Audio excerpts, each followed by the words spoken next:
Bismillahirrahmanirrahim. Assalamualaikum warahmatullahi wabarakatuh. Alhamdulillahilladzi arsala rasulahu bil huda wa dinil haqq liyuzhirahu 'ala ad-dini kullihi wa kafa billahi shahida. Assalatu wassalamu ala asyrafil anbiya'i wal mursalin wa ala alihi wa sahbihi ajma'in. Subhanaka la ilma lana illa ma 'allamtana innaka antal alimul hakim. Wa la hawla wa la quwwata illa billahil aliyyil azim. Alhamdulillah. Pertamanya marilah kita merapatkan syukur kepada Allah Subhanahu wa taala. Kerana dengan izin dan rahmat-Nya kita dapat sekali lagi menunaikan solat maghrib berjamaah. Dan semoga-moga tuan-tuan sekalian di antara maghrib dan isya ini kita dapat manfaatkan masa untuk kita menambahkan ilmu. Moga-moga kita tergolong daripada golongan yang akan dijanjikan dengan kebaikan dan syurga pada hari akhirat nanti, InsyaAllah. Assalamualaikum.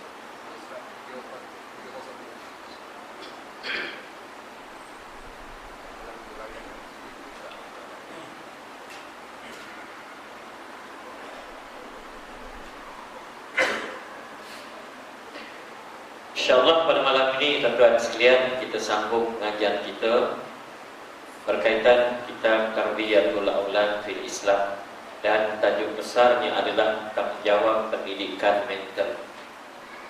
Sambungan daripada tajuk yang lepas tuan-tuan sekalian, tanggungjawab kewajiban pembelajaran 302 yang ada kitabnya. Bertolak daripada petunjuk Al-Quran dan bimbingan hadis Nabi SAW, maka berlumba-lumbalah kaum muslimin pada abad perutusan Islam dan abad-abad yang selepasnya terhadap penuntutan ilmu yang berselerak di alam ini. Dan mereka menganggap untuk semua ilmu yang berguna itu sebagai suatu perkara yang wajib disuruh oleh agama. Sebab itulah mereka telah mendapat banyak faedah daripada berbagai-bagai kemajuan umat-umat yang lain di dalam alam ini. Mereka pun mempelajari, mereka pun memperbaharui ilmu-ilmu itu, mengolahnya semula serta mensesuaikannya dengan asuhan yang ditunjukkan oleh Islam, sehingga alam sekelilingnya pula mencedok ilmu-ilmu ini dan memperolehi banyak faedah daripada tamadun material yang berkembang pada abad moden ini, sama ada di barat maupun di timur. Melainkan mulanya berpunca daripada tamadun kaum muslimin dan ilmu-ilmu mereka yang datang menerusi pulau Sicily, termasuk juga di Andalus, di Spanyol, dan menerusi peperangan salib. Sebenarnya pemerintah Islam itulah guru dan pembimbing bagi alam yang sesat serta kemanusiaan yang keliru. Kita bincangkan tuan-tuan sekalian berkaitan kelebihan menuntut ilmu. Dan menuntut ilmu inilah punca utama kepada tuan-tuan sekalian maklumat, pengetahuan yang kemudiannya tuan-tuan sekalian boleh kita sebagai pendidik, sebagai ayah, sebagai ketua keluarga, sebagai pendidik, antara tanggungjawab kita adalah tanggungjawab pendidikan mental yang terbaik kepada anak-anak kita. Mental di sini maknanya membentuk pemikiran mereka supaya sesuai dengan kehendak Islam. Membentuk ilmu yang mereka perolehi tuan-tuan sekalian daripada mana sahaja di alam dunia ini, sama ada di timur, sama ada di barat, sama ada di China, sama ada di India. Bagi seorang yang beriman kepada Allah Subhanahu wa taala, mereka yakin bahawa semua ilmu yang baik ini semuanya datang daripada Allah Subhanahu wa taala. Walaupun mereka menjumpai ilmu ini di barat, tetapi sebagai seorang Islam mereka mengolahnya supaya bersesuaian dengan kehendak Islam, supaya tidak bertentangan dengan Al-Quran, tidak bertentangan dengan hadis-hadis Nabi sallallahu alaihi wasallam. Sebab itu disebut tuan-tuan sekalian, al-hikmatu dhalatun ala kulli muslim. Ya. Ilmu itu ataupun hikmah itu, kebijaksanaan itu adalah suatu yang merupakan barang yang hilang daripada orang-orang yang beriman kepada Allah Ta'ala. Jadi di mana sahaja mereka dapat, maka hendaklah mereka ambil. Sama ada di barat, sama ada di timur, di mana sahaja alam di dunia ini, Allah Subhanahu Wa Ta'ala memberikan kepada mereka ilmu, sama ada Islam ataupun bukan Islam. Kita bincangkan pada pengajian yang lepas, tuan-tuan sekalian, tidak salah kita menuntut ilmu walaupun di mana sahaja. Ilmu itu ditawarkan. Saya sebut dulu, tuan-tuan, orang nak belajar engineering, kejuruteraan. Sekarang ini, tuan-tuan sekalian, mereka belajar di Jerman, mereka belajar di Perancis, mereka belajar di Korea, mereka belajar di Jepun. Yang macam mana guru-guru mereka, profesor-profesor mereka bukan seorang beriman. Kebanyakannya, majoriti mereka tidak beriman. Jadi adakah salah berguru dengan mereka? Tidak salah. Suatu yang memang digalakkan oleh agama. Melainkan umat Islam itu mempelopori ilmu tersebut pada zaman moden hari ini. Memang pada asalnya, tuan-tuan sekalian, tamadun Islam berdasarkan kepada tamadun ilmu. Umat Islam, tuan-tuan, menguasai timur dan barat hampir 1000 tahun. Sama ada, tuan-tuan sekalian, di Mesir, sama ada, tuan-tuan, di Baghdad. Kekuatan mereka, tuan-tuan, dasarkan kepada ilmu. Sebab itu orang, tuan-tuan sekalian, pada hari ini, kalau mereka belajar, tuan-tuan, pengajian tinggi, ataupun mereka nak cari universiti yang terbaik. Universiti yang terbaik sekarang sama ada, tuan-tuan, Oxford, sama ada Cambridge, sama ada Harvard, sama ada, tuan-tuan sekalian, Sorbonne di Paris dan sebagainya, sama ada di Jepun. Ini sekarang, tuan-tuan sekalian, zaman kegemilangan Islam, tamadun Islam pada masa yang lampau, yang bertahan sehingga 1000 tahun yang lalu, seolah-olah Oxford ataupun Cambridge yang adalah di Baghdad. Yang saya sebut dulu, tuan-tuan sekalian, bagaimana tamadun Islam yang bermula, tuan-tuan sekalian, ataupun yang bertahan hampir 1000 tahun di Baghdad, tuan-tuan sekalian, yang dikenali dengan nama Darul Hikmah. Darul Hikmah ni, tuan-tuan sekalian, pusat kecemerlangan, pusat ilmu, universiti kalau kita zaman moden pada hari ini. Dan bagaimana, tuan-tuan sekalian, galakkan pemerintah kepada mereka yang terlibat dengan keilmuan akademik, seorang yang menulis pelbagai ilmu dalam pelbagai bidang, bukan sekadar bidang agama sahaja, dalam pelbagai bidang ilmu, sains, fizik, kimia, biologi, matematik, ilmu falsafah, ilmu, tuan-tuan sekalian, yang dikenali dengan ilmu-ilmu dunia pada hari ini. Galakkan pemerintah, tuan-tuan sekalian, di Baghdad khususnya, yang disebut ada 2.5 juta manuskrip dalam pelbagai bidang ilmu. Manuskrip ataupun kitab-kitab dalam pelbagai bidang ilmu. Mengapa begitu banyak, tuan-tuan sekalian? Kerana galakkan pemerintah, galakkan, tuan-tuan sekalian, kerajaan. Di antaranya, tuan-tuan sekalian, siapa yang mengarang kitab, dia akan ditimbang berdasarkan kepada berat kitab yang dikarang tersebut. Bayangkan kalau seorang mengarang kitab tafsir, tuan-tuan sekalian, 20 jilid, mungkin, tuan-tuan sekalian, hampir 10 kilo. Maka ditimbang, tuan-tuan sekalian, 10 kilo tersebut dan ditukar, tuan-tuan sekalian, diberikan kepada mereka 10 kilo emas. Itu juga dalam bidang-bidang yang lain.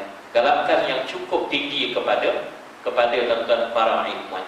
Jadi sebab itulah, tuan-tuan sekalian, disebutkan dalam kitab ini, tuan-tuan, bukan sekadar, tuan-tuan, yang disebut bukan sekadar, tuan-tuan sekalian, di Darul Hikmah di Baghdad, di Baitul Hikmah. Baitul Hikmah ni, tuan-tuan, di Mesir, yang dipahamkan, tuan-tuan sekalian, dalam sejarah tamadun Islamnya, ada 1.7 juta manuskrip kitab dalam pelbagai bidang. Dan saya selalu sebut, tuan-tuan sekalian, bagaimana bila penjajahan yang berlaku khususnya daripada Mongolia, tuan-tuan sekalian, Genghis Khan, Tamerlane dan sebagainya. Antara perkara pertama yang mereka, tuan-tuan sekalian, bila masuk ke Baghdad, menjajah, tuan-tuan, negara Islam Baghdad yang dikenali dengan nama Darul Hikmah, yang mengandungi 2.5 juta manuskrip kitab dalam berbagai bidang tersebut. Perkara pertama mereka buat, memusnahkan ilmu tersebut, memusnahkan kitab-kitab berkenaan, membunuh para alim ulama, membunuh di kalangan mereka tuan-tuan sekalian yang dikenali dengan pengasas-pengasas ilmu dalam pelbagai bidang berkenaan.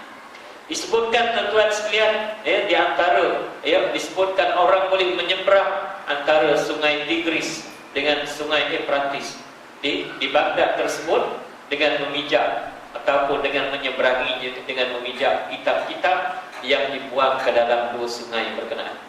Sehingga disebutkan airnya, air sungai yang berwarna biru, telah pun bertukar menjadi warna hitam kerana banyaknya buku ataupun kitab yang dibuang ke dalam sungai tersebut yang menukarkan warnanya kepada warna dakwah, warna hitam. Disebutkan bagaimana mereka tuan-tuan sekalian yang dikenali dengan para ilmuwan yang membangunkan masyarakat tersebut tuan-tuan sekalian menjadi maju menguasai 2/3 dunia pada masa itu. Mereka ini menjadi sasaran kepada dibunuh oleh penjajah daripada Mongol tersebut.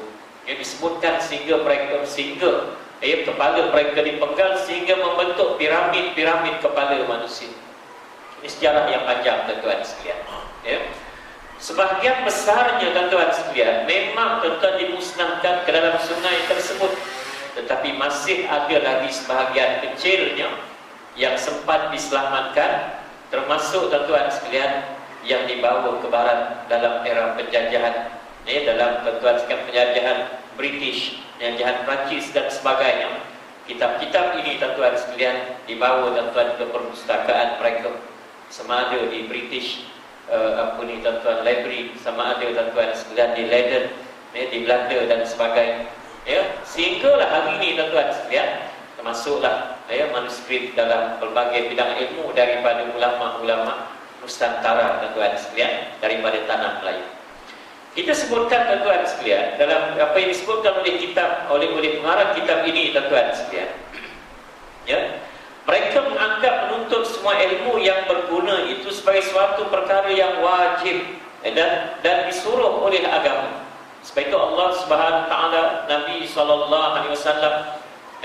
menyebut di dalam Al-Quran, menyebut dalam hadis-hadis Nabi SAW, galakkan supaya menampakkan ilmu, menuntut ilmu. Sehingga disebutkan tuan-tuan sekalian, kita sedia maklum dalam ayat Al-Quran yang sejumlah 6,236 ayat tersebut, ia tidak dimulai dengan ayat menyuruh berjihad, ayat menyuruh menunaikan solat, menyuruh mengerjakan solat, mendirikan ataupun menunaikan zakat, haji dan sebagainya. Ia tuan-tuan sekalian hanya diwajibkan setelah 13 tahun di kota Mekah. Bila berpindah ke Madinah 10 tahun tuan-tuan sekalian, barulah ayat berkaitan hukum hakam Islam. So perkara pertama yang titik beratkan berkaitan ilmu. Dengan ayat yang pertama, Iqra bismi rabbikal ladzi khalaq. Bacalah dengan nama Tuhan yang menjadikan kamu. Baca di sini tuan-tuan sekalian bukan sekadar membaca, tetapi tuan-tuan sekalian mereka mengolah, mereka mengkaji, mereka menyelidik apa yang disebut sebagai dalam ilmu moden hari ini sebagai R&D, Research and Development dan sebagainya, asalkan ia membawa manfaat. Satu yang keduanya, Allah Subhanahu wa taala menyebut di dalam Al-Quran, hal yastawi alladhina ya'lamuna wal ladhina la ya'lamun. Maksudnya tuan-tuan sekalian, adakah sama orang yang berilmu dengan orang yang tidak berilmu? Sudah pastilah tuan-tuan sekalian, orang yang berilmu tidak sama. Orang yang berilmu mendapat kedudukan di dalam masyarakat, sama ada ilmu agama ataupun ilmu tuan-tuan sekalian, ilmu-ilmu yang lain. Mungkin tuan-tuan sekalian mereka punya kedudukan sebab masyarakat menghormati mereka, sebab masyarakat tuan-tuan membaca ataupun memanfaatkan kajian penyelidikan mereka. Sebab tuan-tuan sekalian seorang yang berilmu, khususnya ilmu agama, mereka dipandang tinggi sebab mereka ini tuan-tuan mendidik masyarakat. Mereka tuan-tuan sekalian mengajar mereka yang butuh huruf kepada mengenal huruf, mengenal Al-Quran. Ini tuan-tuan disebut di dalam Al-Quran, hadis dan sebagainya. Sehingga disebut dalam hadis yang lain tuan-tuan sekalian menyebut, antaranya Nabi SAW, utlubul talabul ilmi faridatun ala kulli muslim. Dalam hadis yang lain, faridatun ala kulli muslim wal muslimah. Ya, menuntut ilmu, mencari ilmu ialah tuan sekalian suatu yang wajib kepada orang-orang lelaki yang beragama Islam, dan dalam satu riwayat yang lain orang-orang lelaki yang yang lelaki dan juga orang-orang perempuan di kalangan umat Islam. Ya. Dan sebab itu tuan-tuan sekalian, dengan ilmu tersebutlah tuan-tuan mereka beroleh kebaikan, mereka beroleh semangat, mereka beroleh tuan-tuan kemenangan. Dengan ilmu tersebutlah tuan-tuan sekalian mereka merubah kehidupan mereka. Saya nak beri contoh yang mudah tuan-tuan sekalian. Bagaimana masyarakat dengan ilmu telah pun mengubah budaya mereka, budaya jahiliah, membunuh anak perempuan, minum arak, berpecah belah, mereka berperang sesama sendiri. Islam datang tuan-tuan membawa perubahan, dan perubahan yang dibawa oleh Islam perubahan berdasarkan kepada ilmu, bukan berdasarkan kepada ikut-ikutan sahaja. Tidak ada paduan dan seumpamanya. Satu perkara yang menarik dalam bulan Sya'ban ini tuan-tuan sekalian, yang berlaku pada 29 Mei 1453 masih. Lama dah tuan-tuan. Sekarang ni 2015. Ini berapa tuan-tuan? Lebih kurang tuan-tuan sekalian 29 Mei 1453 Masihi. Lebih daripada 500 tahun yang lalu. Bagaimana tercipta sejarah tuan-tuan sekalian yang membenarkan hadis Nabi SAW. Nabi tuan-tuan sekalian dan umat Islam dalam tahun 5 ataupun 6 Hijrah, mereka berhadapan dengan tentangan pihak-pihak musyrikin yang menyerang, yang cuba menyerang kota Madinah. Bukan sekadar tuan-tuan umat Islam diserang oleh musyrikin Mekah sahaja, tetapi golongan musyrikin ini mereka berpakat, mereka bersekutu. Mereka menubuhkan kumpulan-kumpulan, kabilah-kabilah yang bersekutu dengan matlamat dan tujuan yang sama untuk tuan-tuan mengalahkan umat Islam. Yang ini dikenali dengan nama tuan-tuan sekalian peperangan Khandaq ataupun peperangan Ahzab. Dalam peperangan ini tuan-tuan sekalian, Nabi SAW menerima pandangan oleh seorang mu'allaf yang baru memeluk Islam, Salman Al-Farisi. Dia seorang Parsi, seorang Iran, seorang yang baru memeluk Islam. Tapi walaupun dia seorang yang baru memeluk Islam tuan-tuan sekalian, Nabi terima pandangannya. Walaupun tuan-tuan di zaman Rasulullah perang daripada tahun 2, perang Badar, perang Uhud dan sebagainya, tidak ada teknologi tuan-tuan sekalian menghadapi musuh dengan menggali parit ataupun kubur sekeliling kota Madinah. Kenapa Nabi terima tuan-tuan pandangan Salman Al-Farisi? Kerana tuan-tuan sekalian menerima ilmu yang dimiliki oleh Salman berkenaan. Yang ketika mana dia sebelum Islam tuan-tuan sekalian, dia pernah berperang tuan-tuan sekalian di Parsi, termasuk menggunakan kaedah teknologi tuan-tuan sekalian, apa disebut supaya menggali parit, menyelamatkan diri daripada diserang oleh musuh dan sebagainya.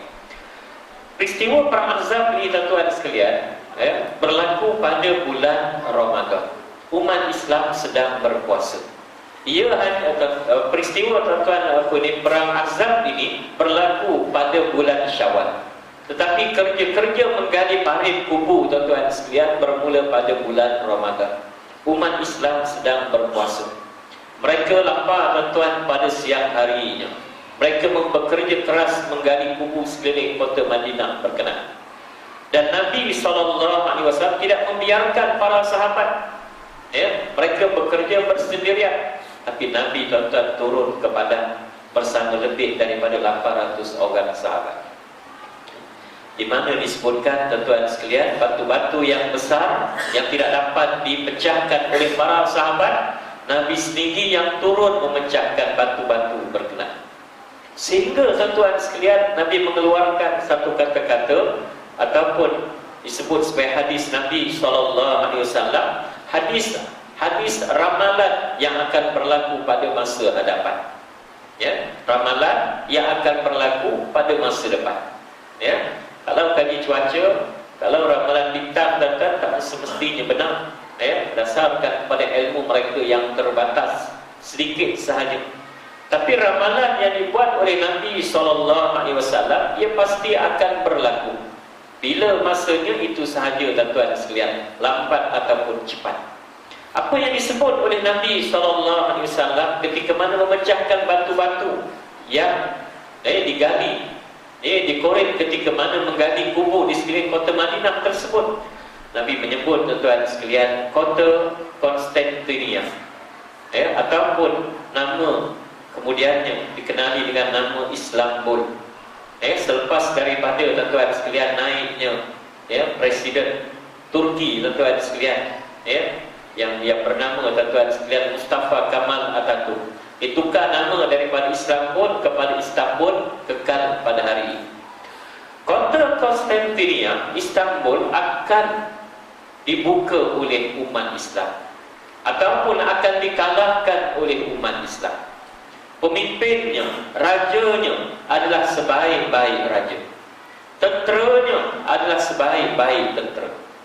Nabi mengeluarkan hadis ini tuan-tuan sekalian bila pada 5 ataupun 6 Hijrah.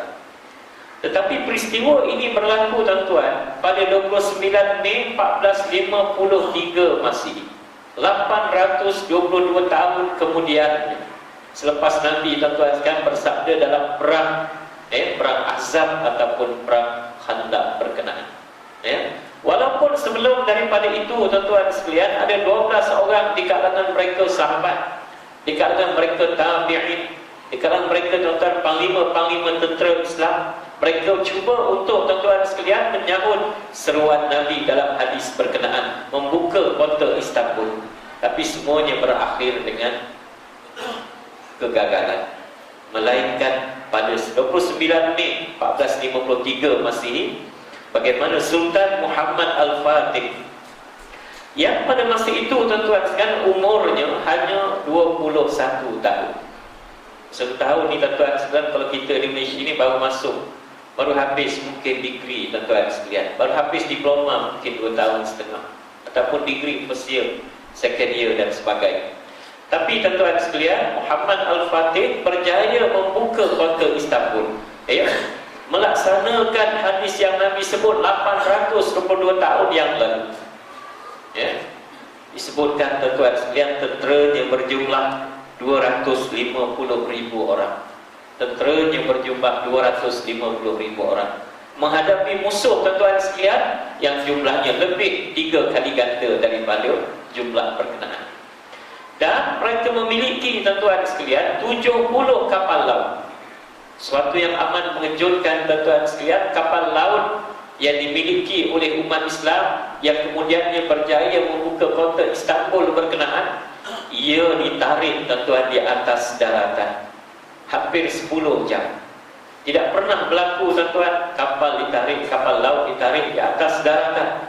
Tetapi 250,000 orang tentera Islam tersebut berjaya tuan-tuan dalam masa 10 jam sahaja membawa tuan-tuan kapal laut di daratan sehingga tuan-tuan kepada laut yang berhampiran, yang tidak pernah diduga oleh musuh. Sebab kalau lalu jalan biasa, jalan laut tuan-tuan mengambil masa yang lama, berbulan-bulan lamanya. Tapi bila shortcut tuan-tuan jalan daratan, mengambil masa yang terlalu singkat. Wallahu a'lam. Apa rahsianya tuan-tuan sekalian? Apa rahsianya bagaimana mereka berjaya membuka kota Istanbul yang tuan-tuan sekalian, yang begitu tuan-tuan sekalian kebal tersebut? Satu malam dinyatakan bahawa tuan-tuan Sultan Muhammad Al-Fatih membangunkan seluruh tenteranya 250,000 orang berkenaan. Dan dia tanya tuan-tuan sekalian 4 soalan.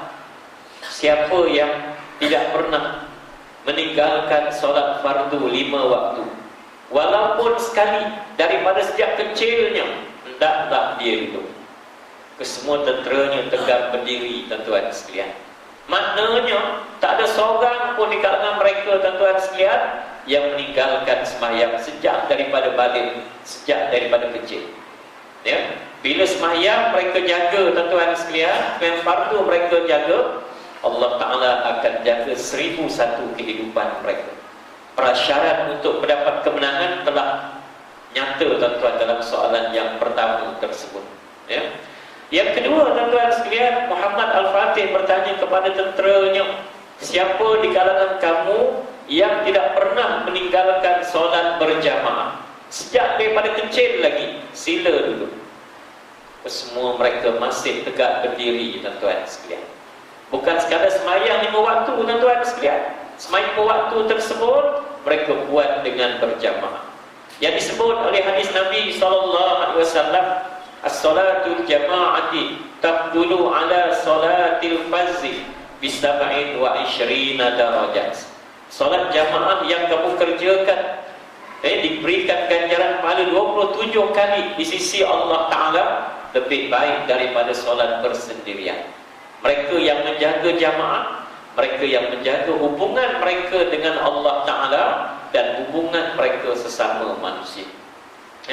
Dalam keadaan yang sukar, tuan-tuan sekalian, fardu asar, orang sibuk dengan kerja mereka, letih dan sebagainya. Fardu subuh, tuan-tuan sekalian, orang yang mungkin tak bangun daripada tidur mereka. Tapi tentera yang disebut oleh Nabi SAW sebaik-baik tentera berkenaan, mereka tidak pernah meninggalkan solat jamaah walaupun sekali. Sultan Muhammad Al-Fatih bertanya, tuan-tuan yang ketiga, siapa di kalangan kamu yang tidak pernah meninggalkan solat sunat rawatib? Iaitulah solat yang dikerjakan qabliyah ataupun ba'diyah, sebanyak 12 rakaat berkenaan, yang sepakat di kalangan para jumhur fuqaha, tuan-tuan sekalian. Jadi sebab itu siapa yang tak pernah tinggalkan solat sunat rawatib, sila duduk. Sebahagian daripada mereka duduk, tetapi sebahagian besarnya masih lagi berdiri, tuan-tuan sekalian.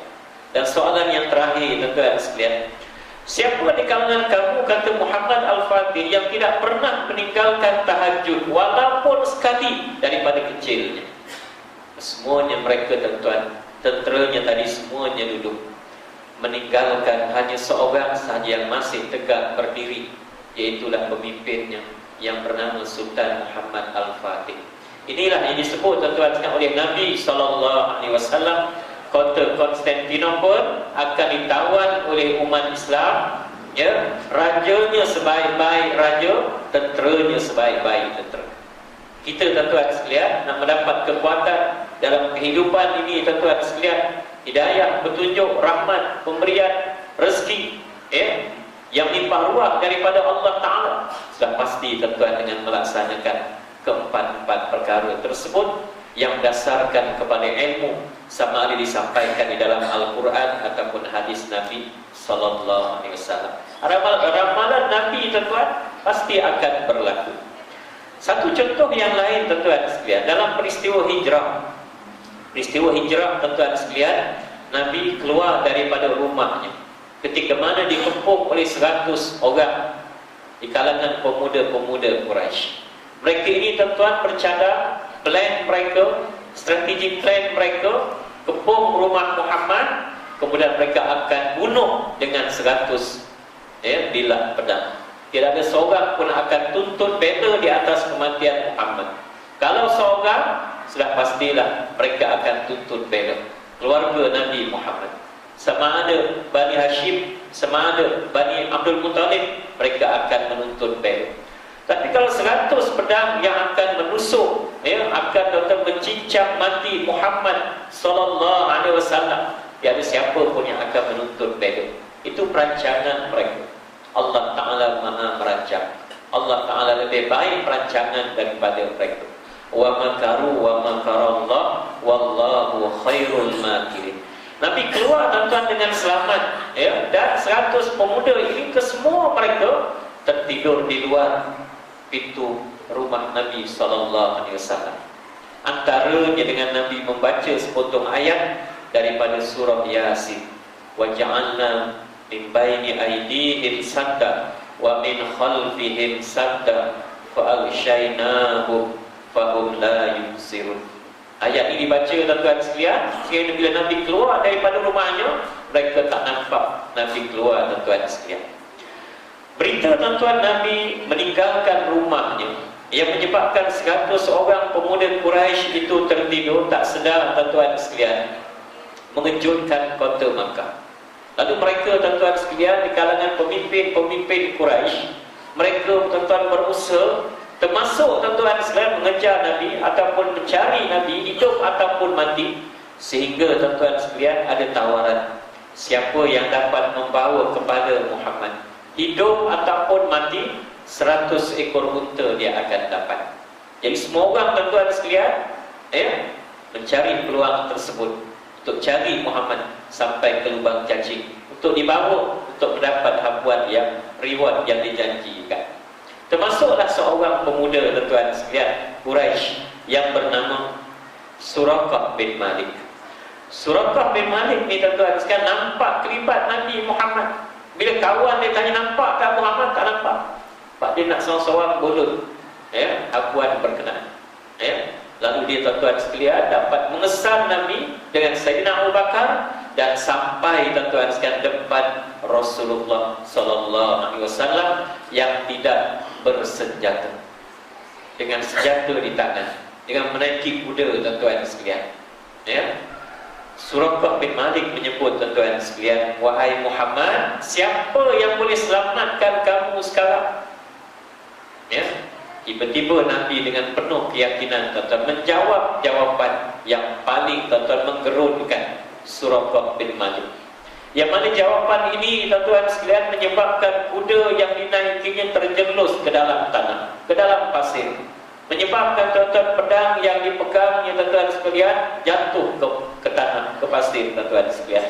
Apa yang disebut oleh Nabi SAW, Allah yang akan dapat selamatkan aku. Di mana sahaja bagi kita umat Islam tuan-tuan sekalian, pertolongan hanya daripada Allah Ta'ala. Dengan penuh keyakinan itu yang keluar daripada mulut Nabi sallallahu alaihi wasallam.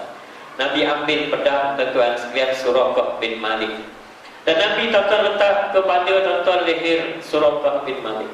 Sekarang ni siapa pula yang boleh selamatkan kamu wahai Suraqah? Suraqah dengan penuh ketakutan tuan-tuan sekalian, dia menyebut, hanya kamu wahai Muhammad yang boleh menyelamatkan aku daripada maut, daripada mati.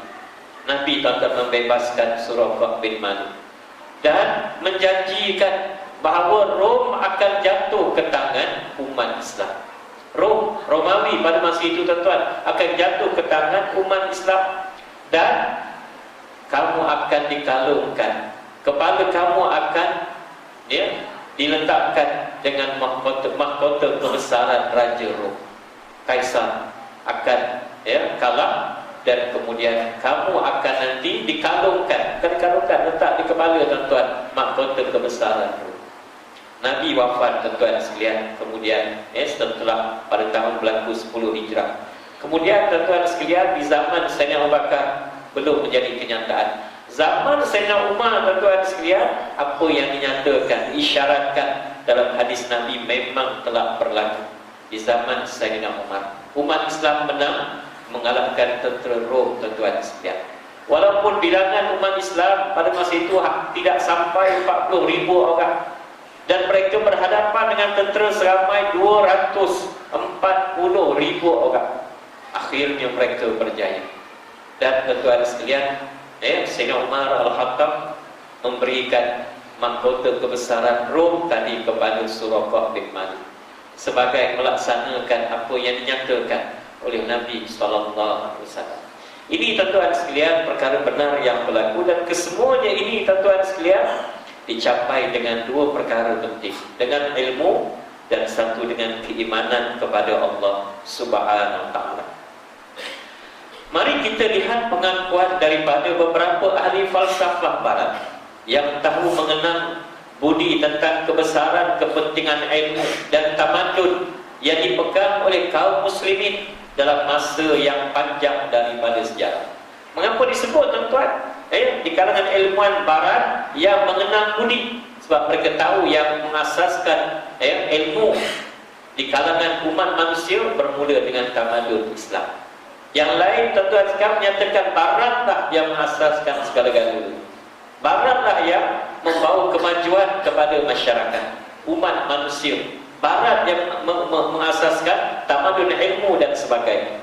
Tetapi di kalangan ilmuwan barat tuan-tuan sekalian, walaupun mereka tidak beragama Islam, Mereka orientalis barat, mengkaji tentang agama, mengkaji tentang Islam. Walaupun mereka tidak memeluk Islam, mereka masih memberikan kredit kepada Islam, kepada tamadun Islam. Ada seorang profesor tuan di George Washington University, Profesor John Esposito tuan.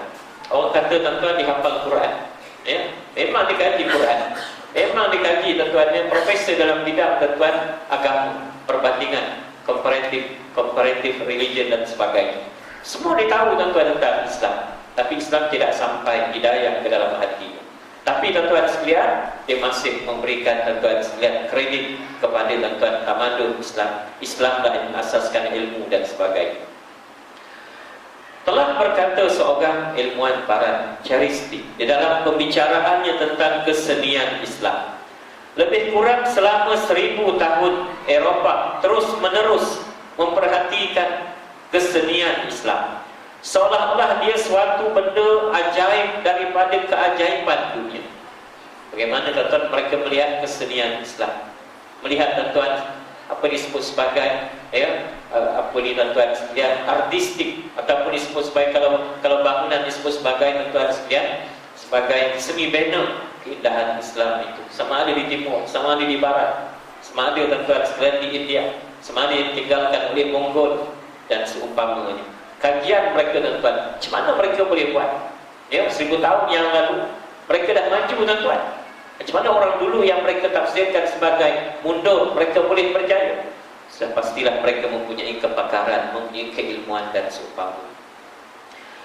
Berkata seorang yang bernama Dozi, orientalis berbangsa Belanda, sesungguhnya di merata-rata negeri Andalus, Spanyol, Islam tuan tertegak di Spanyol berapa lama? Lebih daripada 700 tahun.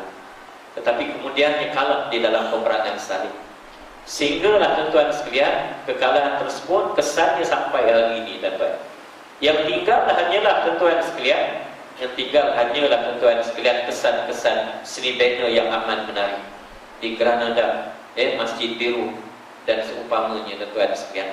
Tapi mereka tuan yang memeluk Islam telah pun tuan sekalian semakin berkurangan. Wallahu a'lam. Kita tak dapat maklumat tuan masukan Islam di Spanyol berbeza dengan negara-negara Eropah yang lain. Tapi kita yakin masa depan sudah pastilah di tangan Islam. Satu masa mereka akan kembali kepada Islam.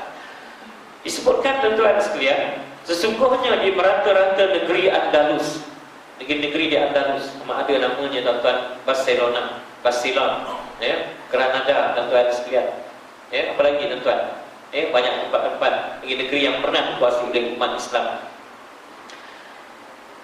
Sukar untuk mendapati seorang rakyat yang buta huruf. Padahal di Eropah ramai yang tidak tahu membaca atau menulis secara pengetahuan permulaan sahaja, selain daripada golongan tingkat tinggi dan para padri sahaja. Kesan tuan Islam sampai di Spanyol menyebabkan tuan sekalian, Spanyol di negeri mereka tuan sekalian, rakyat penduduk mereka menjadi orang yang kenal huruf, bukan yang buta huruf.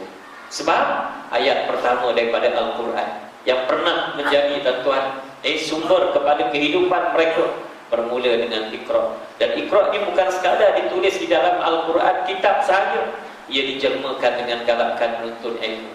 Pemerintah membuka sekolah-sekolah, guru-guru mengajar tuan dalam pelbagai bidang ilmu dan sebagainya.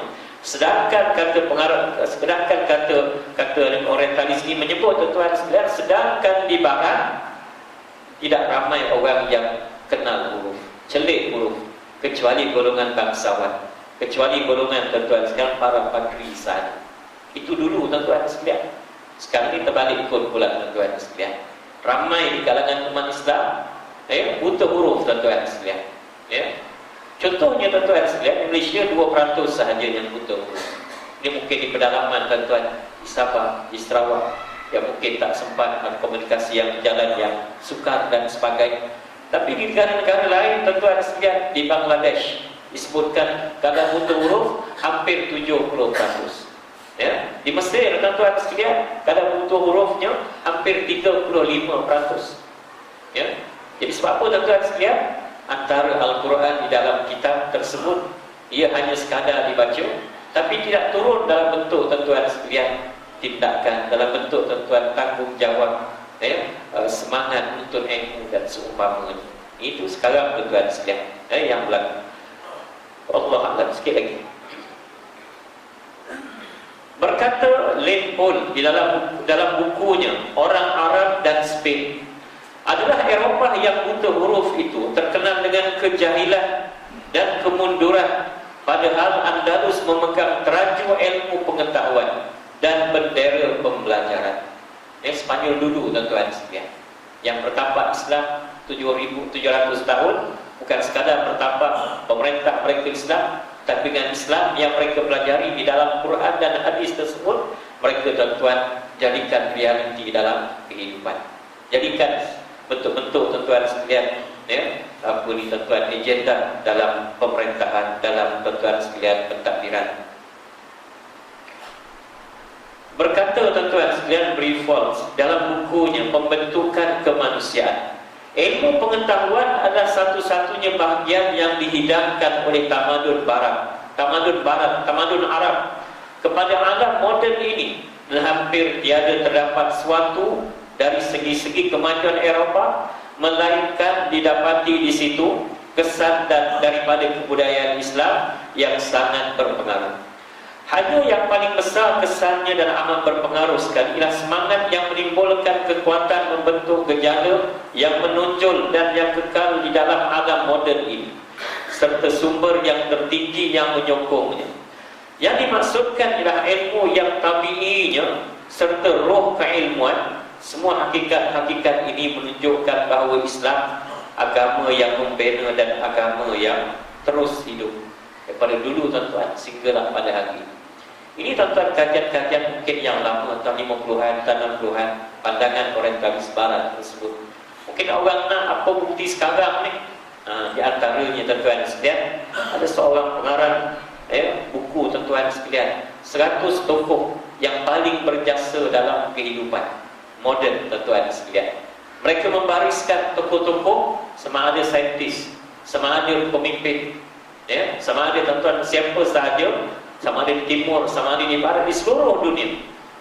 Michael H. Hart tuan-tuan sekalian membariskan 100 orang tersebut, dan dia memilih yang pertama adalah Nabi Muhammad SAW. Walaupun dia bukan seorang Islam, tapi tuan-tuan sekalian kajian yang dibuat Islam ini yang dibawa oleh Nabi SAW membawa kemajuan di seluruh dunia. Benarlah yang disebut oleh Allah Ta'ala di dalam Al-Quran, wa ma arsalnaka illa rahmatan lil alamin. Tidak akan kami utuskan kamu wahai Muhammad melainkan untuk membawa rahmat kepada seluruh alam ini.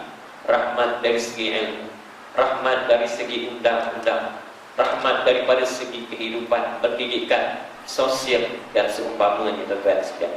Yang kedua tuan-tuan sekalian, ada seorang tuan-tuan sekalian CEO, CEO, ketua pegawai eksekutif tuan-tuan sekalian, pengeluar tuan-tuan komputer yang terkenal. Apa nama tuan-tuan sekalian? Ada satu jenama komputer tuan-tuan terkenal. Apa tuan-tuan yang biasa mengguna ni? Bukan Apple, bukan Samsung, bukan Acer. Apa dia? Dia dua perkataan. Apa tadi? HP tuan-tuan sekalian. HP ni apa tuan-tuan? Hewlett Packard. Dalam satu tuan-tuan sekalian seminar antarabangsa, ini CEO perempuan. Tuan-tuan nanti boleh type dalam Google, tuan boleh jumpa lah kisahnya tuan-tuan, ucapannya. Dalam satu tuan-tuan sekalian persidangan antarabangsa di Minnesota tuan-tuan di Amerika Syarikat, CEO kepada tuan-tuan HP ini membuat satu ucapan yang mengejutkan. Dia tak Islam tuan-tuan, tapi dia mengkaji tentang Islam. Dia mempelajari, membaca tentang kesan tamadun Islam kepada manusia.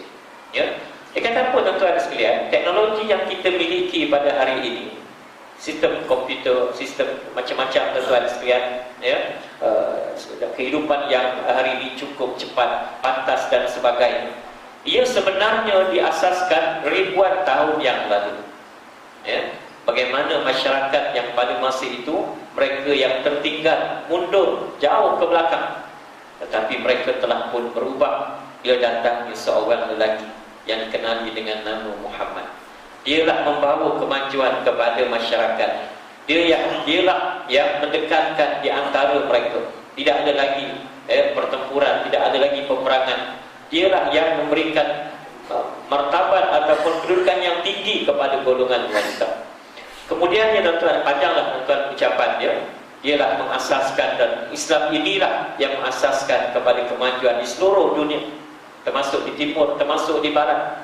Bagaimana tuan-tuan apa yang disebut tamadun di Darul Hikmah yang disebutkan tadi tuan-tuan di Baghdad, melahirkan begitu ramai tokoh-tokoh cendekiawan Islam dalam berbagai bidang ilmu. Bermula tuan-tuan sekalian daripada tamadun Islam, dan akhir sekali tuan-tuan sekalian, dan tamadun yang saya maksudkan adalah tamadun Islam. Ini tuan-tuan sekalian lebih kurang pada tahun 2003, 2004 tuan-tuan sekalian.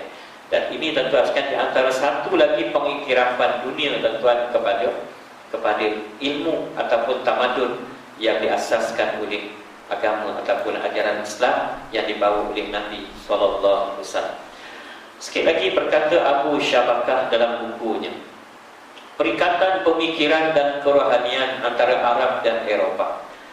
Sesungguhnya kehancuran tamadun Arab merujuk kepada tamadun Islam, membawa sial kepada Spain dan Eropah, membawa musibah, membawa bahaya, membawa bencana kepada Spanyol dan Eropah.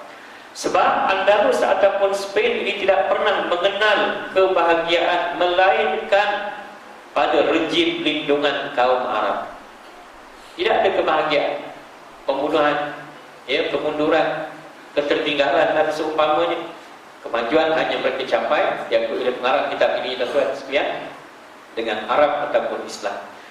Apabila kaum Arab itu meninggalkannya, kehancuran pun menggantikan tempat kekayaan, kecantikan serta kesuburan. Sebab itu tuan-tuan sekalian, Allah Ta'ala sebut dalam Al-Quran. Mungkin kita boleh kaitkan dengan perkara ini tuan-tuan sekalian. Walau anna ahlal qura amanu wattaqaw la fatahna alaihim barakatim minas samai wal ardh. Kalaulah penduduk sesuatu negara, negeri, masyarakat, kampung, taman dan seumpamanya, mereka itu beriman, mereka itu bertakwa kepada Allah Subhanahu wa taala, nescaya Allah Taala akan buka pintu khazanah kekayaan, kemakmuran, kesuburan, kemajuan, kegemilangan daripada langit dan bumi tuan-tuan sekalian. Dengan sebab tuan-tuan sekalian, harta kekayaan tidak semestinya tuan-tuan minyak, tidak semestinya tuan-tuan sekalian petrol, tidak semestinya emas dan sebagainya.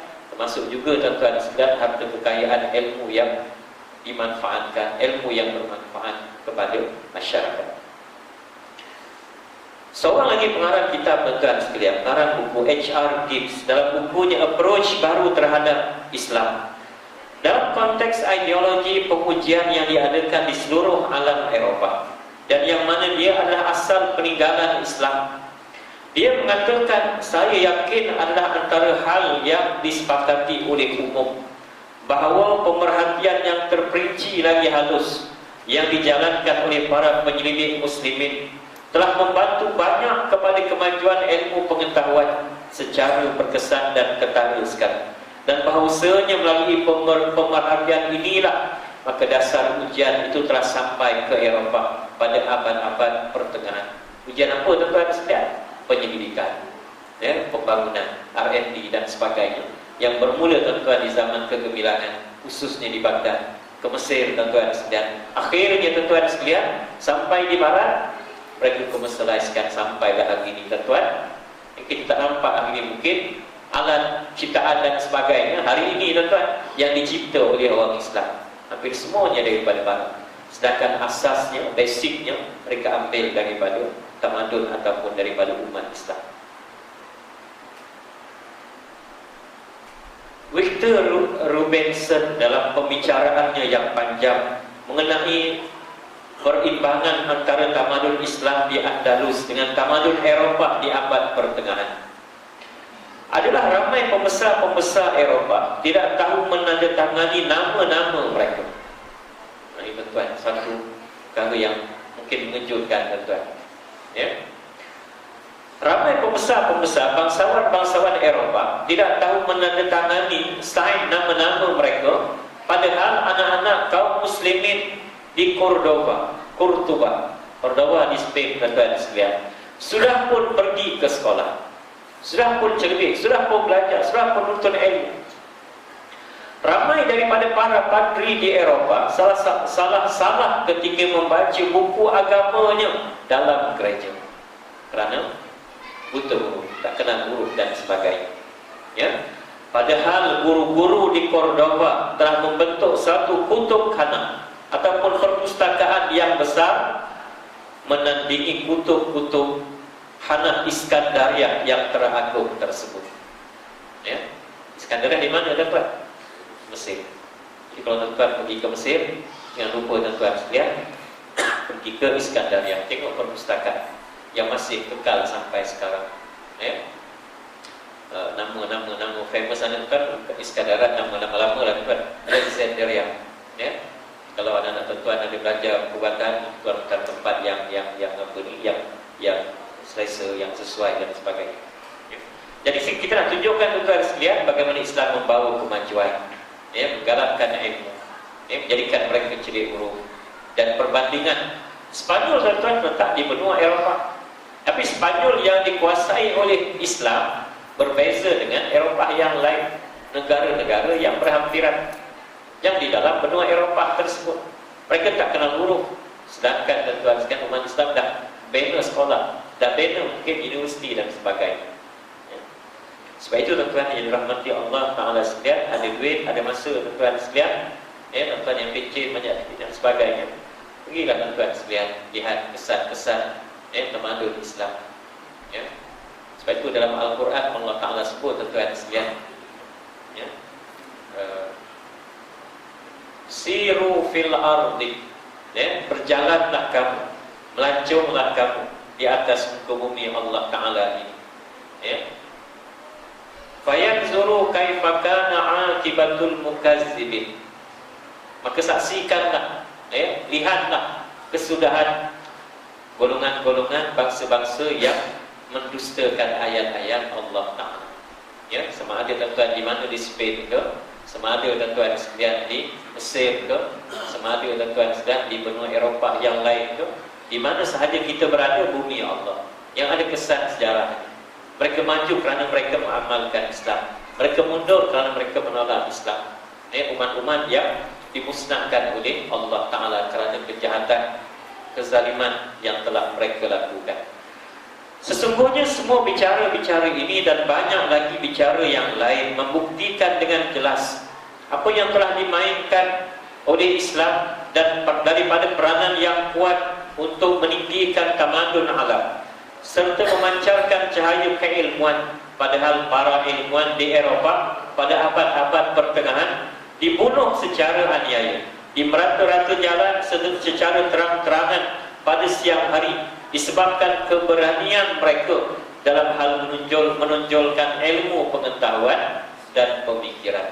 Orang cerdik tuan-tuan sekalian dibunuh, ya, di Eropah tuan-tuan sekalian, sebab menjadi ancaman kepada tuan-tuan sekalian pihak yang berkepentingan. Macam cerita apa tuan-tuan, kita Singapura tuan-tuan, raja siapa namanya? Apa nama budak tuan-tuan? Siapa dia? Singapura, ialah Singapura atau tak, ada seorang tak pandai. Nadim tuan-tuan sekalian. Betul tidak? Wallah alam cerita tu. Tapi dah tunjuk tuan-tuan cerdiknya tuan-tuan. Bila Singapura dilanggar todak tuan-tuan sekalian, itulah kita dongeng ke betul tuan-tuan, tapi moral of the story tuan-tuan sekalian. Ya. Orang Singapura tuan-tuan sekalian masa itu majoriti Islam. Singapura tuan-tuan majoriti Islam, negara Islam Singapura tuan-tuan. Macam di Filipina negara Islam, tapi sekarang tinggal 5% sahaja Islam. Singapura Islam ke berapa peratus tuan-tuan? Melayu Allah alam adalah mungkin sikit tuan-tuan sekalian, tak sampai mungkin 10%. Bila Singapura dilanggar todak tuan-tuan sekalian, ya, di kalangan, ya, orang-orang di Singapura masa itu tahan dengan peha mereka tuan-tuan sekalian. matilah tuan-tuan. Ya. Jadi bila Taudak melanggar tuan-tuan dengan apa ni, dengan dia punya tuan-tuan sekalian mulut yang panjang yang tajam tersebut, mereka tahan dengan peha. Matilah orang tersebut, cedera dan sebagainya. Ya. Datanglah seorang budak tuan-tuan yang disebut namanya Ham Nadim. Ya, umurnya mungkin baru 6-7 tahun. Dia kata, apa tahan dengan peha? Tahanlah dengan batang pisang. Bila tahan dengan batang pisang, boleh bunuh serangan ikan todak tersebut, dan akhirnya mereka berjaya buat tuan-tuan sekalian. Tapi ada orang tuan-tuan, dia kata ini kecil-kecil dah pandai, besok besar-besar habis kamu pun akan dijatuhkan. Itu yang dibunuh tuan-tuan sekalian. Jadi sebab itu tuan-tuan sekalian, ya, sepatutnya orang-orang cerdik ni tuan-tuan sekalian diberikan tempat, ya, diberikan tuan-tuan sekalian tuan-tuan kedudukan. Ya, mereka ni tuan-tuan dibina potensi mereka. Orang Melayu ni ramai tuan-tuan cerdik. Ya, dah umur 4 tahun dia boleh baca dah. Tapi tak tahu ke mana sekarang ni tuan-tuan sekalian. Dan seorang nama tuan-tuan, siapa nama dia? Gaddafi tuan-tuan. Ya, umur orang Bali tuan-tuan sekalian. Bali ni kawasan miskin tuan-tuan. 4 tahun dia boleh baca tuan-tuan. Mengejutkan. Fazil pun kaji tuan-tuan. Dia punya otak ni memang genius tuan-tuan. Tapi sekarang apa jadi tuan-tuan? Lagi dadak. Ya, ketinggalan jauh dan sebagainya. Ya. Seorang lagi tuan-tuan Adi Putra. Memang tuan-tuan hebat, pakar matematik tuan-tuan sekalian. Ya, tapi tuan-tuan sekalian tak tahu apa jadi dengan dia. Ya.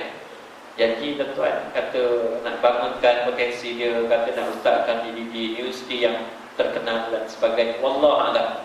Ya. Jadi sepatutnya orang-orang macam ni tuan-tuan sekalian diberikan kedudukan ataupun diberikan tuan-tuan sekalian sokongan, ya, supaya mereka dapat meneruskan untuk manfaat kepada umat. Yang terakhir tuan-tuan sekalian, saya sebut tadi tuan-tuan sekalian bagaimana 29 Mei 1453 Masihi, bagaimana umat Islam berjaya membuka kota Konstantinopel sebagaimana yang disyaratkan dalam hadis Nabi sallallahu alaihi wasallam. Dan sekarang ni tuan-tuan sekalian, orang-orang Turki inilah tuan-tuan sekalian yang banyak membantu umat Islam. Ya, saya nak rujuk tuan-tuan kes yang berlaku di Rohingya. Ya, Rohingya ni tuan, umat Islam tidak pernah diakui sebagai warga negara. Mereka ni dia kata asalnya daripada Bangladesh. Mereka ni tidak diakui sebagai rakyat negara tersebut, walaupun berpuluh mungkin beratus tahun dah tinggal di negara tersebut. Ya, ceritanya panjang tuan-tuan sekalian. Tapi sekarang ni, kalau sebelum daripada ini mereka dibunuh, kampung mereka dibakar, mereka dibakar dan sebagainya. Sekarang ni tuan-tuan sekalian, beberapa minggu yang lalu kita saksikan dalam surat khabar dan sebagainya, mereka dihalau ke laut. Halau ke laut untuk mati tuan-tuan, bukan untuk hidup. Dan tidak ada satu negara tuan-tuan sekalian pun yang ambil mereka, selamatkan mereka, ya, bagi perlindungan kepada mereka, ya, kecuali Aceh Darussalam. Ya, dia ada tuan-tuan kamp pelarian. Ya. Tetapi kemudian tuan-tuan kita lihat bagaimana Turki tuan-tuan sekalian, yang jauhnya daripada sini tuan-tuan mungkin lebih daripada ribuan kilometer tuan-tuan sekalian. Allah Ta'ala gerakkan hati mereka, pemimpin mereka, hantar tuan-tuan kapal-kapal laut yang kemudian menyelamatkan 7,000 yang sedang lemas, ya, di lautan tuan-tuan, yang memang sengaja untuk dibunuh. Ya. Mereka ini diselamatkan, diberikan makanan, perubatan, dan sekali mereka dibawa balik ke Turki di kamp-kamp pelarian yang telah disediakan. Wallahualam tuan-tuan sekalian, ini suatu mungkin yang boleh dikaji oleh tuan-tuan sekalian. Apa jauh sangat orang datang. Mereka tuan-tuan yang mungkin, ya, hati mereka tuan-tuan ada saudara mereka walaupun jauh tuan-tuan daripada negara mereka. Kita tuan-tuan dekat dia, tapi mungkin tak ada di hati kita tuan-tuan sekalian. Tahu orang Islam, tapi tak ada di hati mana tuan-tuan sekalian, tidak membantu mereka, menolong mereka, memberikan perlindungan kepada mereka. Wallahualam. Dan saya yakin tuan-tuan sekalian, bukan sekadar itu sahaja, ya, dia hantar tuan-tuan sekalian presiden tuan-tuan Erdogan ni, itu Perdana Menteri tuan, presiden dia dan isterinya tuan-tuan sekalian, bukan terlalu saja, bawa isteri presiden, bawa presiden turun ke padang tuan-tuan sekalian, walaupun jarak yang begitu jauh tuan-tuan sekalian, untuk menyelamatkan. Dan inilah tuan-tuan sekalian sakibaki tuan-tuan sekalian, ataupun inilah pesan-pesan kegemilangan Islam di dalam tuan-tuan khilafah Utsmaniyah, yang sekarang ni mungkin cucu cicit mereka inilah tuan-tuan yang sedang berada di Turki tersebut, yang nak kembali kepada Islam. Berbeza tuan-tuan dengan Mesir. Bila pemerintah naik tuan-tuan, mereka dihalang oleh tentera. Tetapi tuan-tuan Turki ini sesuatu yang amat menarik tuan-tuan sekalian, tentera boleh terima mereka. Tidak sebagaimana di negara-negara yang lain, beberapa tempat yang lain. Dan moga-moga tuan-tuan tentera yang Islam tersebut sekiranya menerima pemimpin yang hebat, pemimpin tuan-tuan sekalian yang apa ni tuan-tuan sekalian, berdasarkan kepada ilmu keimanan dan sebagainya. Moga-moga Allah Ta'ala akan memberikan kebaikan kita tuan-tuan di dunia dan juga pada hari akhirat. Wallahu a'lam. Aqulu qawli hadza wa astaghfirullahal azim. Wassalamualaikum warahmatullahi wabarakatuh. InsyaAllah kita bertemu lagi selepas daripada hari raya nanti.